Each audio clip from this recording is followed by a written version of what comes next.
जी नमस्कार, एक बार फिर से स्वागत है अपने यूट्यूब चैनल स्टडी विद विकास में। देखो ये वीडियो आपके आने वाले एग्ज़ाम यूपीपी और एसएससी जीडी के लिए बहुत ही महत्वपूर्ण साबित होगा।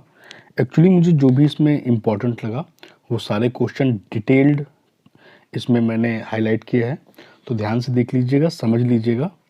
आई होप आपके आने वाले एग्ज़ाम में मददगार साबित होंगे। चलिए शुरू करते हैं आज का पहला प्रश्न। देखो ध्यान से, दिलीप टर्की साहब जो हैं, दिलीप टर्की, ये हॉकी इंडिया के वर्तमान अध्यक्ष और भारतीय राष्ट्रीय टीम के पूर्व कप्तान हैं।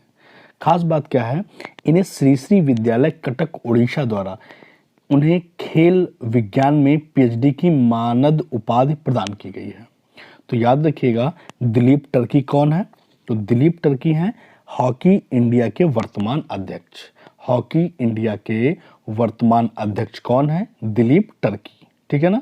और खास बात क्या है, इनको श्री श्री विद्यालय जो विश्वविद्यालय है कहाँ पड़ता है? कटक उड़ीसा में। उन्हें खेल विज्ञान में पीएचडी की मानद उपाधि प्रदान की गई है। आई होप समझ में आया होगा। अगला प्रश्न देखिएगा, इनका नाम है अंतिम पंघल, सॉरी गले में थोड़ी दिक्कत है। अंतिम पंघल का संबंध किससे है? ये भारतीय महिला पहलवान है। क्या है ये? भारतीय महिला पहलवान है अंतिम पंघल। खास बात क्या है कि यूनाइटेड वर्ल्ड रेसलिंग द्वारा उन्हें महिला वर्ग का rising star of the year 2023 पुरस्कार दिया गया है। ये काम का हो सकता है, ध्यान दीजिएगा। Rising star of the year 2023 महिला वर्ग में, है ना, किसे चुना गया है? तो अंतिम पंघल को। अंतिम पंघल भारतीय महिला पहलवान है और इन्हें रेसलिंग में rising star of the year 2023 पुरस्कार दिया गया है, ठीक है ना। अगला क्वेश्चन नंबर आगे देखिएगा, यह है परमजीत कुमार। इनका नाम है परमजीत कुमार। खास बात क्या है इनकी? विश्व पैरा पावर लिफ्टिंग चैंपियनशिप के सीनियर वर्ग 49 किलोग्राम कुल स्पर्धा में स्वर्ण पदक जीतने वाले पहले भारतीय पैरा एथलीट बन गए हैं, ठीक है ना। तो विश्व के पैरा पावर लिफ्टिंग चैंपियनशिप के सीनियर वर्ग 49 किलोग्राम में स्वर्ण पदक जीतने वाले पहले भारतीय कौन बने हैं? परमजीत कुमार। परमजीत कुमार। इसी में एक दूसरा पॉइंट है, आपको दिख रहा होगा, दुती चंद। ध्यान दीजिएगा, दुती चंद हैं। इनकी खास बात क्या है? भारत की स्टार धाविका। क्या नाम है इनका? एक बार थोड़ा सा ऐसे देख लीजिएगा। दुती चंद भारत की स्टार धाविका, 100 मीटर स्पर्धा की राष्ट्रीय रिकॉर्ड धारक। डोप टेस्ट में असफल होने के कारण राष्ट्रीय डोपिंग रोधी एजेंसी यानी नाडा द्वारा 4 वर्ष का प्रतिबंध लगा दिया गया है। ये खास बात रहेगी। तो हाल ही में कौन डोप टेस्ट में असफल होने वाली महिला है? तो दुती चंद नाम है। क्या नाम है इनका? दुती चंद। ये क्या है? धाविका है, ठीक है, याद रहेगा। तो डोप टेस्ट में फेल कौन हो गई है? दुती चंद। दुती चंद। नेक्स्ट अगला है किशोर कुमार जेना और अन्नू रानी। किशोर कुमार जेना और अन्नू रानी, इनकी खास बात क्या है? ये भारतीय भाला फेंक एथलीट है। देखो कई बार क्वेश्चन ऐसे भी आता है कि अन्नू रानी का संबंध किस खेल से है? तो भाला फेंक से है। किशोर कुमार जेना का संबंध किससे? तो भाला फेंक से, ठीक है। खास बात क्या है? बेरूत में संपन्न लेबनान राष्ट्रीय चैंपियनशिप में दोनों ने क्रमशः पुरुष तथा महिला भाला फेंक स्पर्धाओं में स्वर्ण पदक हासिल किया है। कहाँ? बेरूत में संपन्न हुई लेबनान राष्ट्रीय चैंपियनशिप। याद रखिएगा, लेबनान राष्ट्रीय चैंपियनशिप में किशोर कुमार जेना और अन्नू रानी ने महिला भाला फेंक और पुरुष भाला फेंक में दोनों ने स्वर्ण पदक जीता है, ठीक है ना। तो इंपॉर्टेंट रहेगा। नेक्स्ट अगला है सयाज रुल इद्रस। इनकी खास बात क्या है? सयाज रुल इद्रस ये मलेशियाई क्रिकेट खिलाड़ी हैं, यानी सयाज रुल इद्रस क्रिकेट खेल से संबंधित है। कहाँ की? मलेशिया से। खास बात क्या है? T20 अंतरराष्ट्रीय मैचों में 7 विकेट लेने वाले पुरुष पहले पुरुष बन गए हैं। ये बहुत ही काम की बात है, ध्यान दीजिएगा। अंतरराष्ट्रीय T20 मैचों में 7 विकेट लेने वाले पहले पुरुष खिलाड़ी बन गए हैं। ये काम का रहेगा। क्या नाम है इनका? सयाजुरुल इद्रस। कहाँ के हैं? मलेशिया के खिलाड़ी। कितने विकेट लिए हैं? 7। किसमें? T20 में। ठीक है ना, सयाजुरुल इद्रस। ठीक है ना। अगर आप वीडियो देख लेंगे कंप्लीट तो कहीं ना कहीं अगर 4 ऑप्शन आएंगे तो आप 100% कर पाएंगे। नेक्स्ट ध्यान दीजिएगा इस पे। इनका नाम है आधव अर्जुन। क्या नाम है? आधव अर्जुन। इनकी खास बात है कि बास्केटबॉल फेडरेशन ऑफ इंडिया का नया अध्यक्ष चुना गया है। क्या नाम है इनका? फिर से देखिएगा, 1 minute. Basketball federation of India का नया अध्यक्ष चुना गया है। नाम क्या है? आधव अर्जुन। आधव अर्जुन क्या है?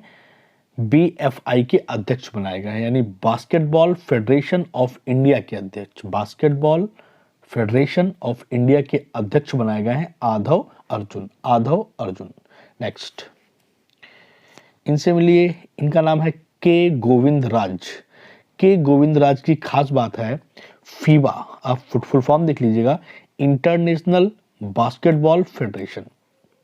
इंटरनेशनल बास्केटबॉल फेडरेशन एशिया का अध्यक्ष चुना गया है, यानी फीबा एशिया का अध्यक्ष कौन है? के गोविंद राज। इनका नाम है के गोविंद राज। यह पहली बार है जब किसी भारतीय को फीबा एशिया का अध्यक्ष चुना गया है। ये बड़ा काम की बात है, ध्यान दीजिएगा कि ये पहली बार ऐसा हुआ है। ये पहली बार ऐसा हुआ है कि जब किसी भारतीय को फीबा एशिया का अध्यक्ष चुना गया है। तो इंटरनेशनल बास्केटबॉल फेडरेशन के अध्यक्ष कौन है? के गोविंद राज। के गोविंद राज। नेक्स्ट अब थोड़ा सा जो राष्ट्रीय खेल पुरस्कार है इनकी बात करेंगे। देखो क्या ना कि ये सारे डिटेल वाइज मैंने इसमें शामिल किए हैं, तो मुझे लगता है कि आपको याद करना चाहिए। अगर वक्त हो तो आप अपने पेन से नोट भी कर सकते हैं। देखिएगा, राष्ट्रीय खेल पुरस्कार 2023, इसकी खास बात क्या है? मेजर ध्यानचंद खेल रत्न पुरस्कार। मेजर ध्यानचंद खेल रत्न पुरस्कार 2023। एक है चिराग शेट्टी, इनका संबंध है बैडमिंटन से, और दूसरे हैं सात्विक साईराज रैंकी रेड्डी, ये बैडमिंटन से। ये ध्यान रखिएगा, मेजर ध्यानचंद खेल रत्न पुरस्कार तो 2023 किसे दिया गया है? तो चिराग शेट्टी। ये क्वेश्चन ऐसे भी बन सकता है कि चिराग शेट्टी का संबंध किस खेल से है? तो बैडमिंटन। ठीक है ना। सात्विक कसाईराज रैंकी रेड्डी का संबंध बैडमिंटन।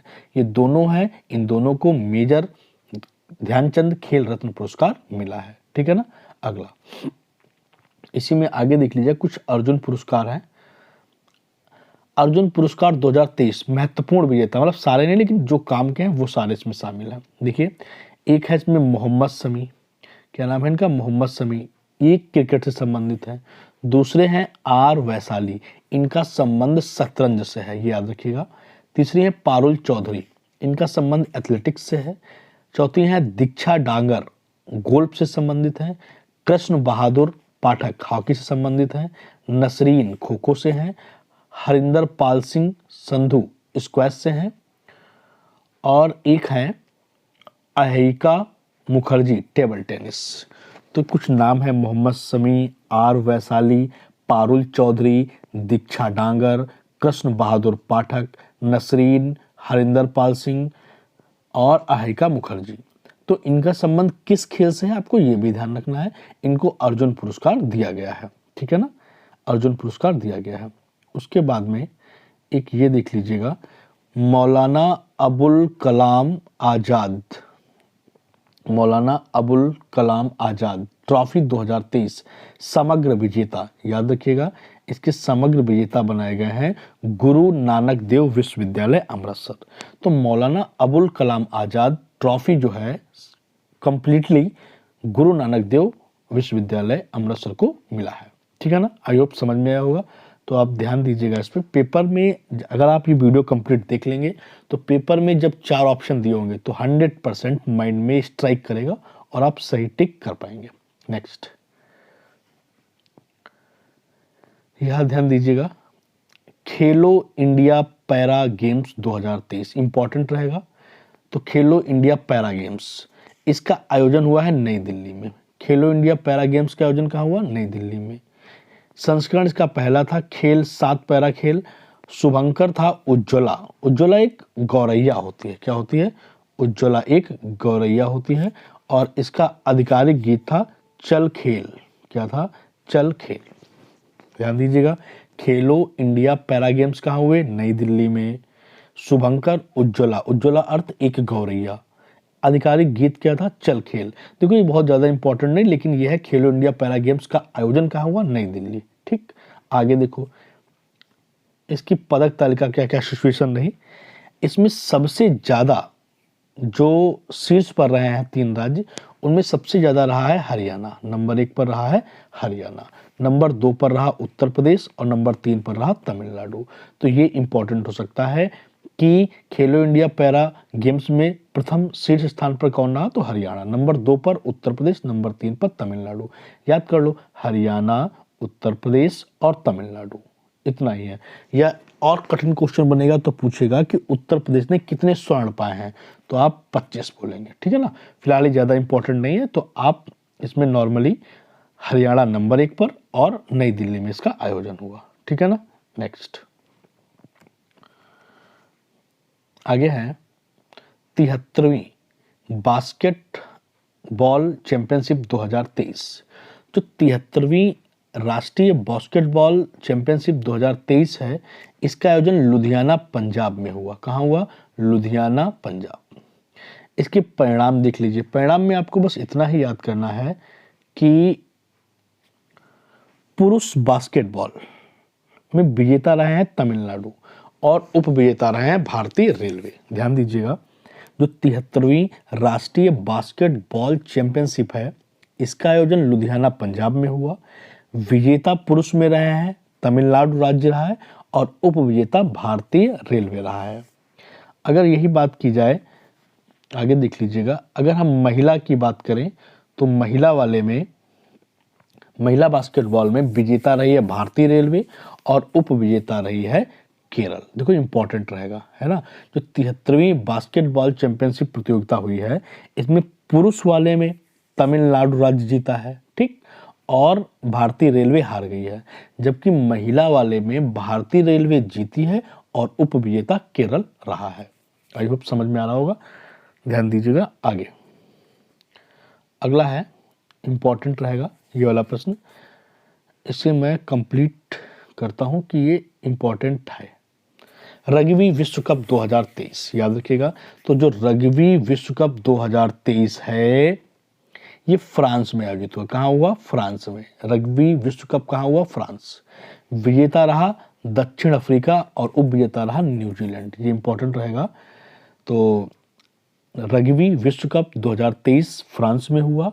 विजेता दक्षिण अफ्रीका रहा और उप विजेता न्यूजीलैंड रहा। ठीक है ना। अगला प्रश्न, रग्बी विश्व कप फ्रांस, दक्षिण अफ्रीका विजेता। अगला प्रश्न है, ये यहां ध्यान दीजिएगा, यहां पे थोड़ा काम का है। अंतरराष्ट्रीय ओलंपिक समिति का 141वां सत्र का आयोजन किया गया है। ठीक है ना। जो अंतरराष्ट्रीय ओलंपिक समिति है, इसका 141वां सत्र का आयोजन किया गया है। कहाँ हुआ? मुंबई में हुआ। कहाँ हुआ? मुंबई में। भारत में 15 से 17 अक्टूबर के बीच में हुआ। ठीक, यह दूसरा अवसर है जब अंतरराष्ट्रीय ओलंपिक समिति का सत्र भारत में आयोजित किया गया। इससे पहले 1983 में आईओसी का 86वां सत्र नई दिल्ली में आयोजित किया गया था। प्रधानमंत्री नरेंद्र मोदी ने आईओसी के 141वें सत्र का शुभारंभ किया। तो अंतर्राष्ट्रीय ओलंपिक समिति का 141वां जो सत्र था, इसका आयोजन या शुभारंभ किसने किया? मोदी जी ने किया। खास बात क्या रही? खास बात ध्यान दीजिएगा, प्रधानमंत्री नरेंद्र मोदी ने आईओसी के 141वें सत्र का शुभारंभ किया। आईओसी के 141वें सत्र में लॉस एंजिल्स ओलंपिक खेल 2028 में 5 खेलों को अतिरिक्त खेल के रूप में शामिल करने का निर्णय लिया गया है। तो ये याद रखिएगा, जो अंतर्राष्ट्रीय ओलंपिक समिति का 141वां सत्र था, इसका आयोजन 2028 में अब होगा। कहाँ होगा? लॉस एंजल्स में होगा, और उसमें टोटल 5 खेलों को शामिल करने का निर्णय लिया गया है। अब काम का ये है कि ये 5 खेल हैं कौन से। तो ये खेल है T20 क्रिकेट, मतलब क्रिकेट होगा, बेसबॉल या सॉफ्टबॉल, फ्लैग फुटबॉल, स्क्वैश और लैक्रोस। फ्लैग फुटबॉल और स्क्वैश ओलंपिक खेलों का हिस्सा पहली बार बनेंगे। तो याद रखिएगा, फ्लैग फुटबॉल और स्क्वैश ये पहली बार हिस्सा लेंगे। ठीक है ना? आई होप समझ में आया होगा। तो अंतर्राष्ट्रीय ओलंपिक समिति का 141वें सत्र का शुभारंभ मोदी जी ने किया। इसमें 5 खेलों का आयोजन होगा। 5 खेल कौन कौन से हैं? Cricket, baseball, softball, flag football, squash, lacrosse हैं। दूसरी खास बात कि फ्लैग फुटबॉल और स्क्वैश ओलंपिक पहली बार बनेंगे, और 2028 में जो सत्र होने वाला है ये लॉस एंजल्स 2028 में। ठीक है ना? आगे यहां ध्यान दीजिएगा, उत्तर प्रदेश में 23 वर्ष बाद डेविस कप मैच हुआ। उत्तर प्रदेश में 23 सालों के बाद डेविस कप मैच हुआ। उत्तर प्रदेश में 23 वर्ष पश्चात डेविस कप मुकाबलों का आयोजन लखनऊ में किया गया। कहाँ किया गया? लखनऊ में। याद रखिएगा, कहाँ किया गया? लखनऊ में। लखनऊ। विश्व ग्रुप सेकंड के इस मुकाबले में भारत ने मोरक्को को 4-1 से पराजित किया। मोटी बात निकल के आ गई कि जो उत्तर प्रदेश में 23 वर्ष बाद डेविस कप हुआ, इसका विजेता रहा भारत, उप विजेता रहा मोरक्को, और इसका आयोजन कहाँ किया गया? लखनऊ में। इसका आयोजन कहाँ किया गया? लखनऊ में। नेक्स्ट,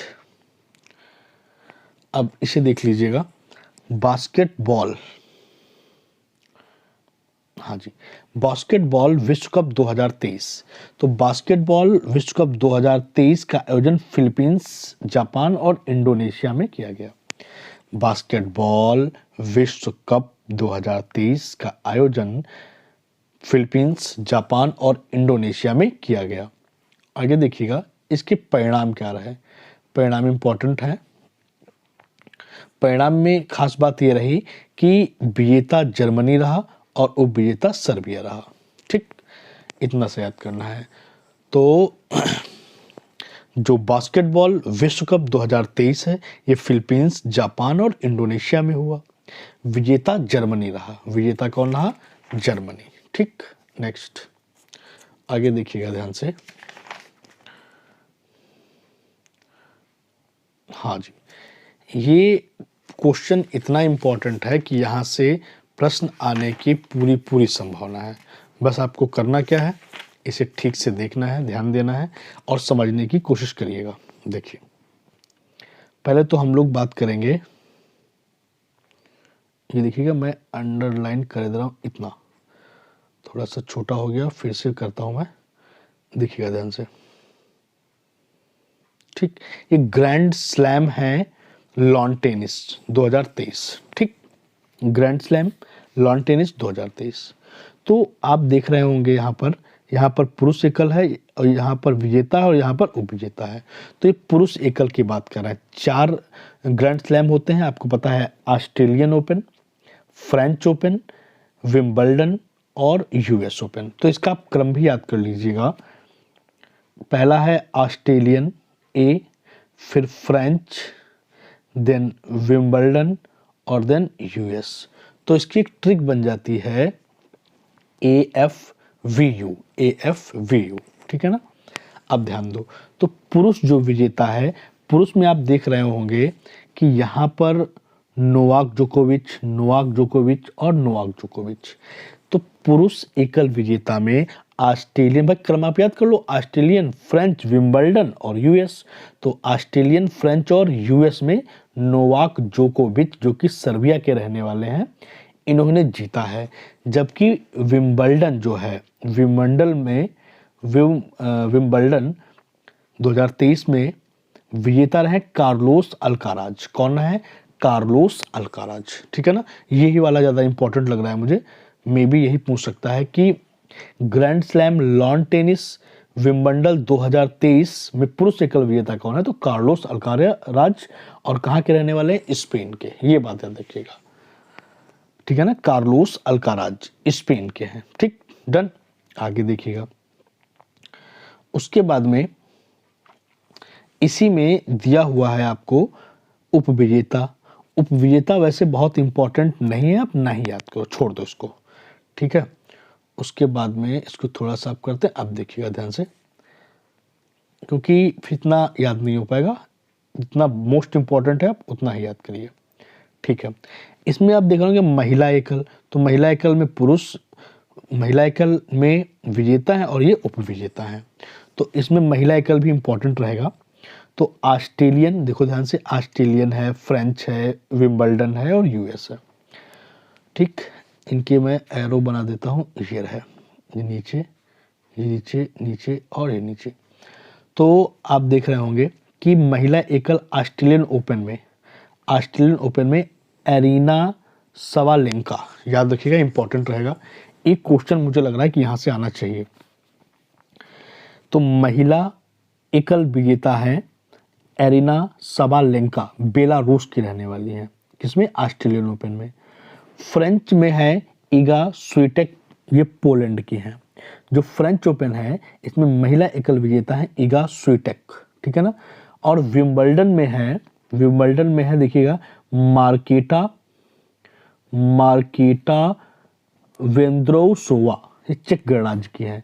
जबकि यूएस में कोको गॉफ अमेरिका की है। तो आप ये महिला एकल जो पुरस्कार के विजेता हैं, आप इन्हें जरूर रट के जाइएगा, 1 नंबर का प्रश्न बनता है, ठीक है ना, 1 नंबर का प्रश्न बनता है यहाँ से। तो इतना जरूर करिएगा कि इसमें एरिना सबालेंका और इधर इगा स्वीटेक और ये मार्केटा, चौथी है कोको गॉफ, इतना ये आप जरूर याद करके जाइएगा, मोस्ट इम्पॉर्टेंट रहेगा, मोस्ट इम्पॉर्टेंट। तो महिला वाले में 1 नंबर का जरूर याद करके जाइएगा, ठीक है ना। आप चाहें तो इसका स्क्रीनशॉट भी ले सकते हैं और याद कर सकते हैं, ठीक है ना। आगे बढ़ते हैं। अब मैं आपको एक बड़ा बेहतरीन क्वेश्चन है, क्वेश्चन का पूरा टॉपिक ही है, तो मैं आपको करवा दूंगा, क्योंकि ये टॉपिक इम्पॉर्टेंट है और यहाँ से अगर 1 नंबर का भी प्रश्न आता है तो आपका काम हो जाएगा। चलिए शुरू करते हैं, इसमें ध्यान से दीजिएगा इस पर। तो हम लोग बात करने वाले हैं आईसीसी पुरुष क्रिकेट विश्व कप 2023, जो भी हाल ही में आईसीसी पुरुष क्रिकेट विश्व कप 2023 हुआ, इसकी खास बात मैं पूरा कंप्लीट करा दे रहा हूँ, आप ध्यान से देख लीजिएगा, एक बार बस नजर डाल लो इस पर। एक दिवसीय पुरुष क्रिकेट विश्व कप के 13वें संस्करण का भव्य आयोजन भारत में 5 अक्टूबर से 19 नवंबर 2023 के बीच में किया गया, ठीक। तो आईसीसी पुरुष क्रिकेट विश्व कप का जो 13वां संस्करण था, कौन सा संस्करण था? 13वां संस्करण था। कहाँ आयोजन हुआ? भारत में आयोजन हुआ, ठीक, भारत में इसका आयोजन हुआ। देन उसके बाद में कह रहा है यह चौथा अवसर था जब भारत ने आईसीसी पुरुष ओडीआई विश्व कप की मेजबानी की, मतलब इस बार इसकी मेजबानी की है भारत ने। कौन सा अवसर था? चौथा अवसर था, ठीक। आगे देखिएगा, उसके बाद में है यह पहला अवसर है जब इस विश्व कप के सभी मैचों का आयोजन भारत में किया गया। ये भी खास बात है कि जितने भी मैच हुए सारे मैचों का आयोजन भारत में ही किया गया। अगला, आईसीसी द्वारा इस विश्व कप के लिए क्रिकेट प्रशंसकों की सहायता के लिए 2 शुभंकरों ब्लेज और टोंक को चुना गया। मुझे लग रहा है ये इंपॉर्टेंट है, आप ध्यान रखिएगा। कह रहा है कि जो आईसीसी द्वारा विश्व कप के लिए क्रिकेट प्रशंसकों की सहायता से 2 शुभंकर चुने गए। एक था ब्लेज, क्या नाम था? ब्लेज, और दूसरा था टोंक, ब्लेज और टोंक, ठीक है ना। आगे यहां जाइए, देखिए आधिकारिक गीत क्या था? तो इसका आधिकारिक गीत था दिल से जश्न बोले। क्या था? दिल से जश्न बोले, दिल जश्न बोले, दिल जश्न बोले। तो इसका आधिकारिक यानी ऑफिशियल एंथम थी दिल जश्न बोले, ठीक। वैश्विक दूत कौन थे, यानी ग्लोबल एम्बेसडर? तो ग्लोबल एम्बेसडर चुना गया था सचिन तेंदुलकर को। किसे चुना गया था? सचिन तेंदुलकर को, याद रखिएगा। तो वैश्विक दूत यानी ग्लोबल एम्बेसडर सचिन तेंदुलकर। आधिकारिक गीत दिल जश्न बोले। ठीक, आगे है, इस विश्व कप में 10 टीमों भारत, ऑस्ट्रेलिया, दक्षिण Africa, New Zealand, Pakistan, Afghanistan, England, Bangladesh, Sri Lanka, Netherlands ने भाग लिया। तो इसमें टीम कुल कितनी रही थी? 10। ठीक है ना, ये भी इंपॉर्टेंट रहेगा, ये भी इंपॉर्टेंट रहेगा। आगे देखिएगा, आगे है, ऑस्ट्रेलिया ने फाइनल मुकाबले में भारत को 6 विकेटों से हराकर 6वीं बार एक दिवसीय क्रिकेट विश्व कप का खिताब जीता है। तो ओवरऑल हम कह सकते हैं कि ये खिताब किसने जीता है? तो आप बता सकते हैं ऑस्ट्रेलिया ने। तो ऑस्ट्रेलिया ने फाइनल मुकाबले में भारत को 6 विकेटों से हरा दिया और 6ठी बार एक दिवसीय क्रिकेट विश्व कप का खिताब जीत लिया। तो कौन जीता? ऑस्ट्रेलिया। हारा कौन? भारत। ठीक है, आगे देखिएगा, आगे है, ट्रेविस हेड एक दिवसीय अंतरराष्ट्रीय, क्या नाम है इनका? ट्रेविस हेड एक दिवसीय अंतरराष्ट्रीय क्रिकेट विश्व कप के एक ही संस्करण सेमीफाइनल और फाइनल मुकाबले में प्लेयर ऑफ द मैच का पुरस्कार जीतने वाले चौथे खिलाड़ी बन गए हैं। मतलब ऑस्ट्रेलिया की टीम में खिलाड़ी थे ट्रेविस हेड, इन्होंने ही बहुत ज्यादा मार लगाई और ऑस्ट्रेलिया को जीत दिलाई। ठीक, आगे देखिएगा, आगे है, न्यूजीलैंड के विरुद्ध सेमीफाइनल के मुकाबले के दौरान विराट कोहली ने एक दिवसीय अंतरराष्ट्रीय क्रिकेट में अपना 50वां शतक पूरा करके कीर्तिमान बनाया। तो विराट कोहली कीर्तिमान ही बनाते रहे और वर्ल्ड कप ऑस्ट्रेलिया जीत ले गई। ये भी ध्यान रखिएगा। तो एक दिवसीय अंतरराष्ट्रीय क्रिकेट का अपना 50वां शतक पूरा करने का कीर्तिमान किसने बनाया? विराट कोहली ने बनाया। फिर कह रहा है, लीग चरण के मुकाबले में भारतीय गेंदबाजों में वर्चस्व कायम करते हुए श्रीलंका के मात्र 55 रनों पर ऑल आउट कर दिया। इस मुकाबले में भारत ने 302 रनों से जीत लिया। क्रिकेट विश्व कप में रनों के संदर्भ में यह भारत की सबसे बड़ी जीत थी। ठीक है ना, कोई बहुत खास बात नहीं, लेकिन फिर भी आप देख लीजिएगा। श्रीलंकाई हरफन मौला खिलाड़ी एंजेलो मैथ्यूज ने लीग चरण में बांग्लादेश के खिलाफ खेलते हुए अपने नाम एक अनचाहा रिकॉर्ड तोड़ दिया। कोई बात नहीं, बहुत इंपॉर्टेंट नहीं है। खास बात क्या है? अंतरराष्ट्रीय क्रिकेट एक दिवसीय T20 में वह टाइम्ड आउट होने वाले पहले बल्लेबाज हो गए।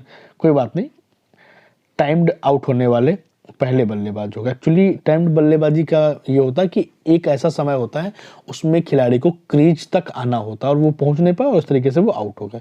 बहुत इंपॉर्टेंट नहीं, अब देखिएगा जो इंपॉर्टेंट है। तो ओवरऑल हम इतना समझे कि जो ग्लोबल एम्बेसडर थे सचिन तेंदुलकर थे, इसकी एंथम थी, इसकी एंथम क्या थी? कोई बताएगा? दिल जश्न बोले, दिल जश्न बोले।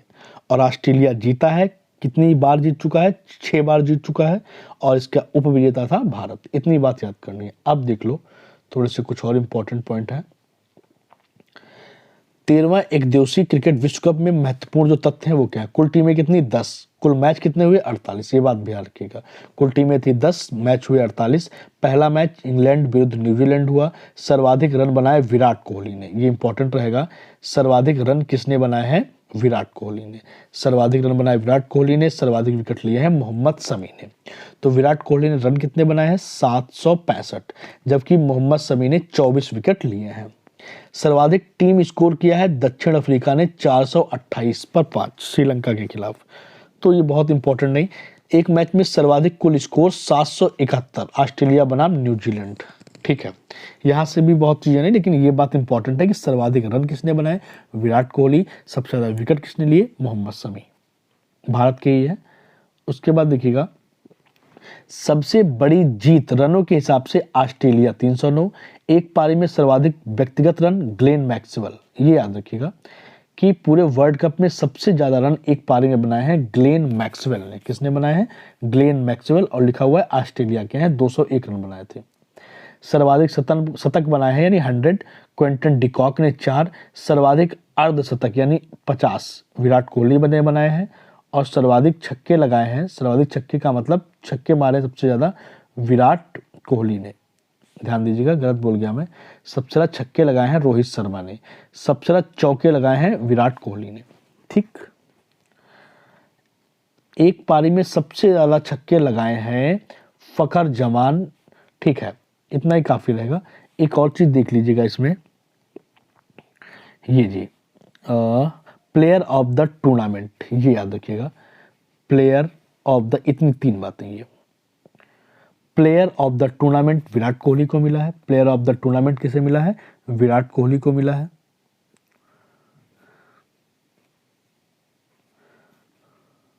ठीक है, तो प्लेयर ऑफ द टूर्नामेंट किसे मिला है? विराट कोहली को।